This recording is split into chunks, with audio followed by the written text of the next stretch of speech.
Sekilas mesin ini tampak seperti mesin tik, tapi ini bukan mesin tik. Ini adalah alat pengacak pesan.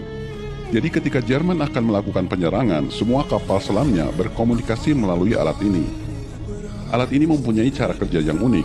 Ketika kita mengetikkan huruf-hurufnya di mesin ini, huruf-huruf di atasnya akan menyala secara acak berbeda dengan huruf yang ditekan.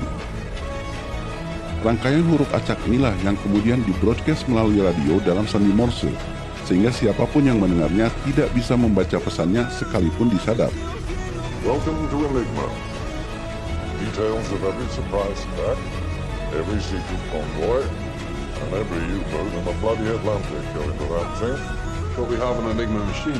Just put the intercepted messages back into the Enigma and you'll get It's not that simple.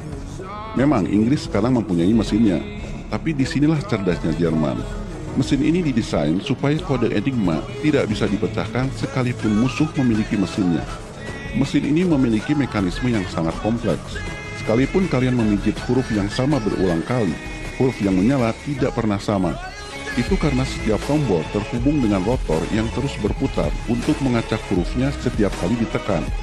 Dan bukan hanya satu rotor, tapi 3 rotor yang berbeda yang berputar secara bergantian. Jadi tidak terbayang berapa banyak kemungkinan huruf acak yang dihasilkan oleh 3 rotor ini saja. Dan sebetulnya bukan hanya 3 rotor, tapi 5 rotor yang bisa dipilih berbeda dan bisa disusun berlainan. Dan tidak selesai sampai di situ. Di bagian depannya juga terdapat flagboard yang bisa dicabut colok untuk menghubungkan huruf yang satu dengan yang lain, sehingga huruf acak yang dihasilkan rotor bisa diacak lagi. Maka ini bagian paling mengagetkannya. Kalau kalian kalkulasi semua kemungkinan settingan mesin ini dengan rumus permutasi dari susunan rotor, flagboard, termasuk posisi awal rotor, kalian tahu berapa banyak kemungkinannya? 1 million. It's over 150 million possibly.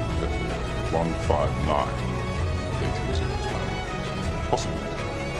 Ya, 150 juta kemungkinan cara menyeting Enigma. Sehingga kalau kalian mau membaca kode Enigma dengan mesin ini, kalian harus menemukan satu dari 150 juta kemungkinan itu bagaimana Jerman menyeting mesin ini. Kira-kira menurut kalian, berapa lama kalian harus mencobanya satu-satu? Diilustrasikan, kalau ada 10 orang mencoba satu settingan per menit dan mereka bekerja 7 kali 24 jam, maka butuh waktu 20 juta tahun untuk mencoba semua settingan Enigma. 20 juta tahun, sedangkan Jerman mengubah settingan Enigma setiap hari di tengah malam. The Germans switch settings every day promptly at midnight.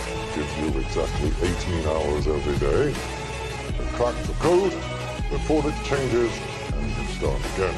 Sedangkan setiap hari kapal-kapal selam Jerman terus menghajar kapal-kapal musuhnya gara-gara kode Enigma. Itu sebabnya Inggris merekrut orang-orang jenius untuk memecahkannya. Salah satunya Alan Turing. Alan Turing kuliah di King's College, Cambridge, mempelajari secara khusus matematika. Nah, di sini kalian harus tahu bahwa matematika bukan sekedar tambah kali kurang. Matematika dalam level yang lebih tinggi mengurai berbagai persoalan yang lebih rumit, sehingga mereka, para matematikawan, terbiasa dengan puzzle. Jadi merekalah yang paling mungkin memecahkan Enigma. Dan kelebihan Alan Turing dibandingkan matematikawan lainnya adalah dia terobsesi dengan mesin. Bayangkan, di zamannya Alan Turing pada waktu itu hanya ada mesin mekanik yang bekerja secara manual. Belum ada Excel, Google, apalagi ChatGPT. Pada waktu itu, yang namanya komputer bukan mesin, tapi orang yang pandai menghitung.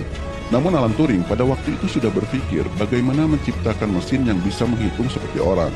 Sehingga jauh sebelum Alan Turing direkrut untuk memecahkan Enigma, dia sudah membuat jurnal yang isinya teori bagaimana menciptakan mesin yang bisa berpikir. Dia menyebutnya Universal Computing Machine. Hari ini kita menyebutnya komputer. You theorized a machine that could solve any problem.